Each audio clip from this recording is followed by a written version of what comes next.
This episode is made possible by Awin. Build, scale, and optimize your creator affiliate programs for maximum ROI with Awin. Leverage the platform's best-in-class technology and award-winning expertise in end-to-end influencer program and campaign management to your brand's advantage and drive impressive results. Visit awin.com/emarketer to learn more. I don't suspect that the average subscriber is going to want to pay more for higher quality audio. I think most people are probably fine with what Spotify gives them right now, but it would probably make a subset of users very happy.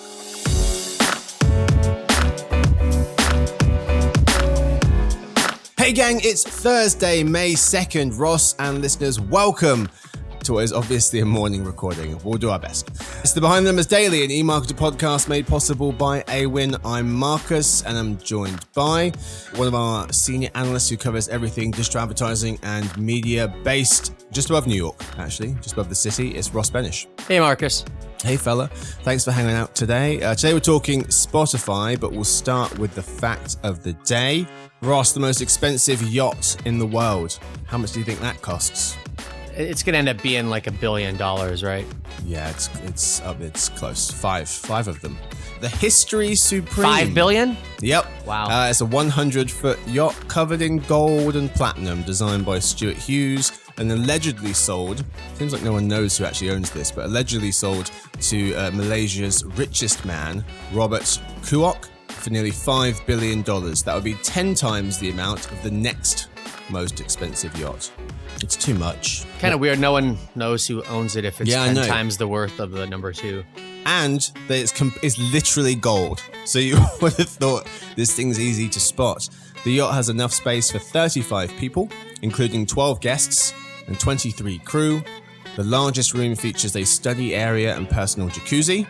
The master bedroom is adorned in platinum and has a wall feature made from meteoric stone and a genuine T-Rex dinosaur bone.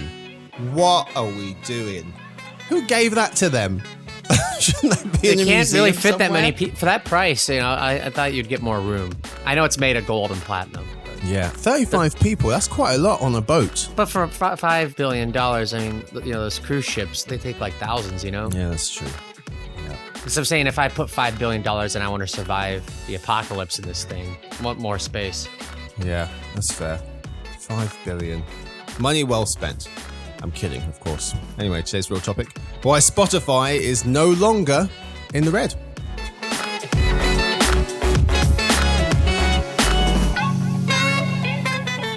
In today's episode, first in my lead, we'll cover Spotify. No in other news today. So, Ross, we'll talk about how Spotify has done. How many people are using the platform? How much money are they making? What's next for them? Let's start with the subscribers. Spotify added 13 million new subscribers this year, reaching 615 million. However, 13 million new subscribers was half as many as Q1 of 2023, and its lowest number of subscriber additions in a year and a half. But Ross, slice of pie, that's what we're playing for the first question. What contributed to Spotify's decent but not stellar 13 million new subscriber additions? Well, I'll keep this simple and just give it to 2 different responses that are each going to get half. I don't want to get into Scott Steiner math if you guys haven't seen that wrestling promo, but he gets to things that add up to over 100%. Don't want to do that. Don't want to confuse the listener here. So half of it, and this doesn't apply just to this quarter. This is just the general issue. They're already huge. And like most people who, are in the market for this type of service already subscribe to them or one of their competitors. There's not like a ton of space to add new people. Netflix has the same issue. It's, if you're dominating a space, it's a lot harder to add people at the same rate as you did when you were like an upstart. Mm-hmm. And Netflix got around that through the password sharing crackdown, but there isn't an equivalent for that in music right now. And then the other issue is they can't raise prices the same way like a video streaming service does. They have competitors like Amazon and Google that can keep music subscription prices really low, and they don't really mind if they take a financial loss. So it's harder to make money off of music than it is like off a television. And there's so many options that are low price out there that if they're going to pull in people, they have to take into account that people can get a very similar service with the same content basically for relatively inexpensive. Mm-hmm.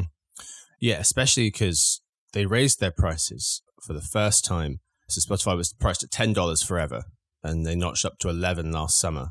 And now Bloomberg saying Spotify would increase their prices again by $1 to $2 in the UK, Australia, Pakistan, Sri Lanka, and Ghana, and also in the US later this year. Yeah, it seems like they're raising them like often by doing it twice, but yet it's like slower than inflation. Like if you look at the last like 8 years of Spotify, it's gone up a few dollars. Yes. Yep. And if you look at other entertainment, especially video streaming, some of those have gone up like 50%. Yep. Absolutely. But to your point about competition and that there are, very similar services out there people could switch to, Spotify has to be careful now because their current tiers in the US are now priced on parity, close to parity, on parity with tiers offered by competitors Amazon, Apple, YouTube, and Pandora. Pandora too. Yep. I noticed as well, Ross, so one reason why subscribers are only 13 million versus some of the other numbers they've seen the last couple of quarters, 28, 23, 36, 26. Marketing pullback. Chief Executive Daniel Ek blaming some of the lower subscriber growth on a sharp slowdown in marketing, since marketing costs were less than 9% of their revenue in Q1. They'd averaged about 12% of their revenue the previous 12 quarters. When you break it down by subscriber type, they added just 3 million paid Spotify people in Q1 and 9 million ad-supported folks. Both are the fewest they've added in around 2 years, though. Another thing, Ross, that Spotify's boss was talking about with analysts on the earnings call was that the company is planning to launch new music-only and audiobook-only tiers. No timing or price details yet. That's because the premium version of Spotify, they said recently, here, have 15 hours worth of audiobook listening for free, and then you can add some more if you want to, but they were combined basically, the audiobook and the music listening experience. Now they're going to say that they're saying they're going to separate them for people who want them separate.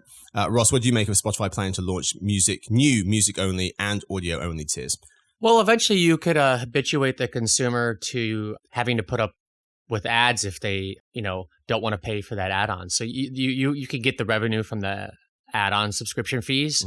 But if, or let's say you're an audiobook person only, but you still want to listen to music, there is the free version of Spotify. You could still listen to that, but you're going to be monetized through ads. So I view it as like you've already gotten people used to using those services. You've made them available. Now they have to decide if they want to pay for them or not. And even if they don't, you have another way of making money off them, as long as they continue to use it.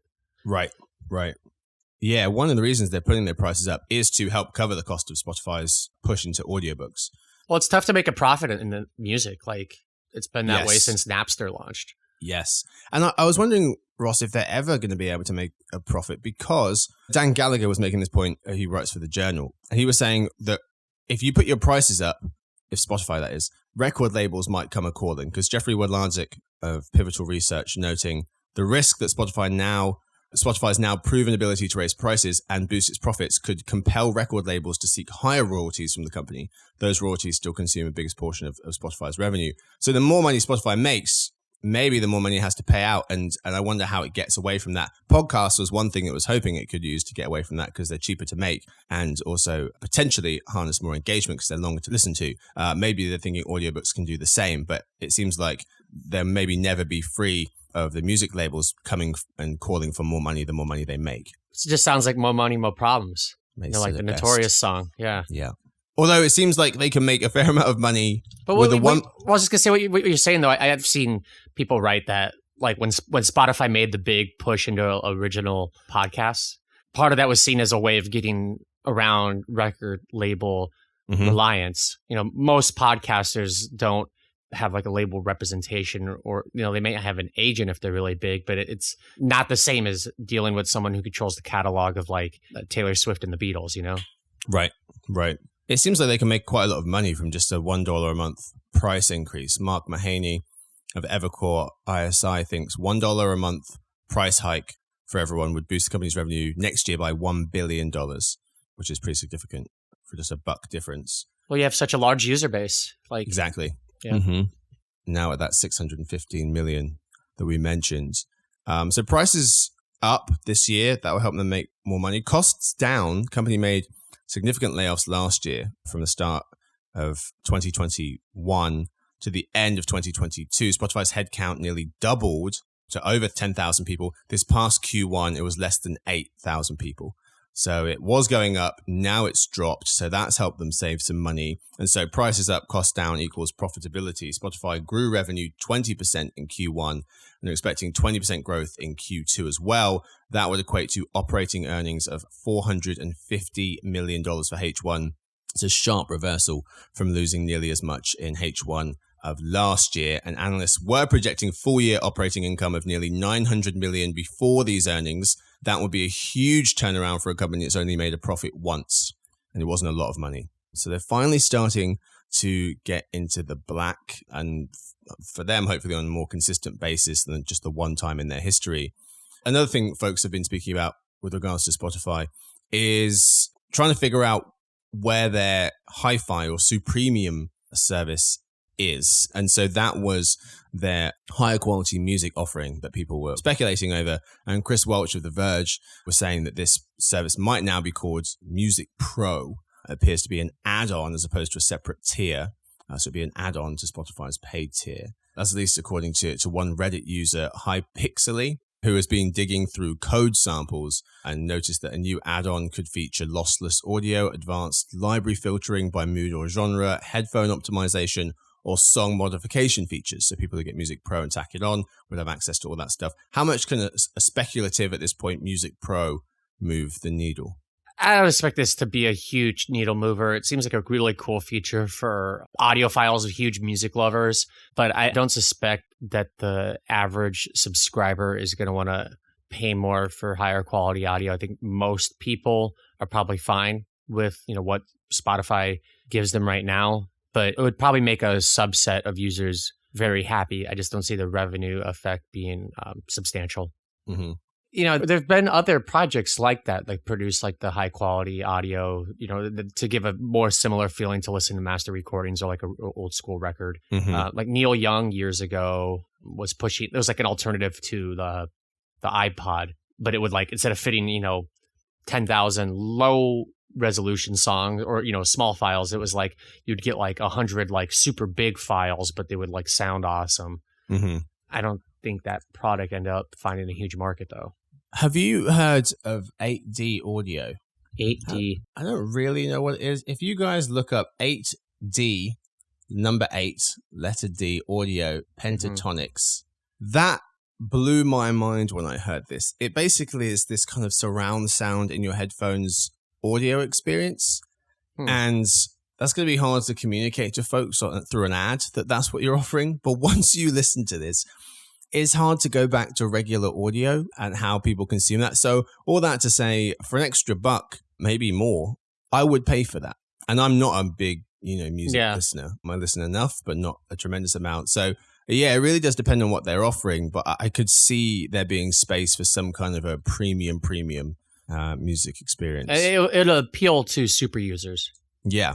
If you're using Spotify like just 20 minutes a day or less or something, and you just kind of have it for when you want it, yep, you're probably not going to pay that. But if you're someone who like, I listen to it the whole day while I'm working, then that makes a lot of sense. Mm-hmm. So Ross, what's their next act? What's Spotify going to do next, in your opinion?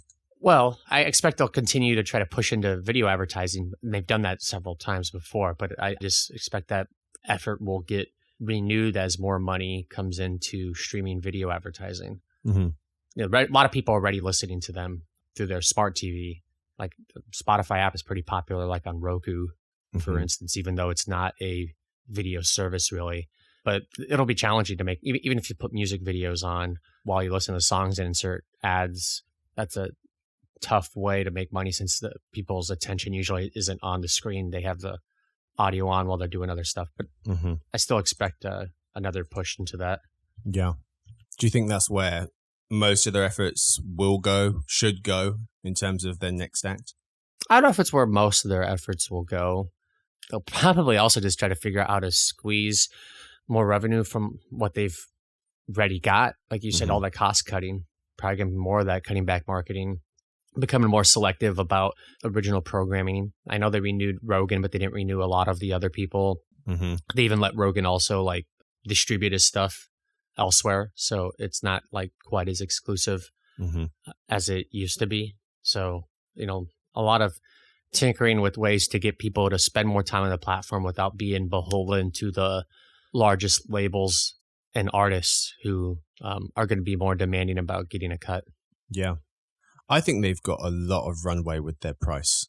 What's your take there? Because if Spotify asked, I've said this before on the show, if Spotify asked me for $30 a month, maybe I would go and look for another service. Yeah, maybe, it's a bargain not. Right now for sure, and that's the way with all of them. I would pay it. Yeah, and I was gonna say if they were all priced at that, I had no choice. I'd do it in a heartbeat. But even if they didn't, Spotify has all my listening history, etc., etc. And so, and I also am not an Apple phone person, so it doesn't make as much obvious sense to just be like, all right, I'll go use the thing that's already on my phone and easy to set up. But I would pay it. And so I do think that they've got a ton of room to just bump these prices up. And people might get a bit annoyed in the beginning, but music especially, I think, is so personal to folks that they'll pay double, triple what they're paying. Well, if they're not paying that, they'll like listen to a free version of Spotify or Pandora where they would grow the ad revenue. So I agree that all these music services, not just Spotify, like you're getting a pretty good bargain if you could pay under $15 and get like most of the popular recorded music of the last 100 years. I mean, if you just think about like video, how much you have to pay to get everything. The library on Spotify and Amazon, Pandora is basically the same for the most part. Yeah. You can get them really cheap, but as long as there's one company that's willing to undercut and offer a value to consumers at a loss, they'll have trouble doing that. Like if Amazon just says, well, we want to keep it at $11 the end of time because getting people to use Amazon services is worth more to us than making money off it directly, that will restrict how much someone like Spotify or Pandora could go up. But if they're doing it to be profitable and they all agree, like, let's go up, they could go up quite a bit. That sounds like collusion. Well, the video services, I mean, one of them put their prices up, then the other one did, and they all started to creep up because they noticed that folks would pay that and it would be beneficial for all of them. But you're right, if one of them does hold fast at a lower price point, that can be a bit more difficult to do. Let's end the episode, Ross, by hitting Spotify with a grade for their Q1 performance. As I mentioned, what do you say? 13 million new users added. That's the lowest it's been in a while, but still 13 million plus. And then 20% growth in revenue, total revenue, making nearly 3.9 billion in the quarter. That 20% growth in the quarter is up from 14% in Q1 2023. I'd give it a B. Like it's pretty solid. Solid. Yeah. Nice. Well, the stock price is up nearly 80%, 80 in the past 6 months. So the market is quite happy with how Spotify is going at the moment, particularly as it heads closer and closer towards more consistent profitability. That's all we've got time for this episode. Ross, thank you so much for hanging out today, fella. Thanks, Marcus. Yes, thank you to Victoria, who edits the show, Stuart, who runs the team, and Sophie, who does our social media. Thanks to everyone for listening in. We hope to see you tomorrow for the Behind the Numbers Weekly Listen. That's an eMarketer video podcast made possible by Awin.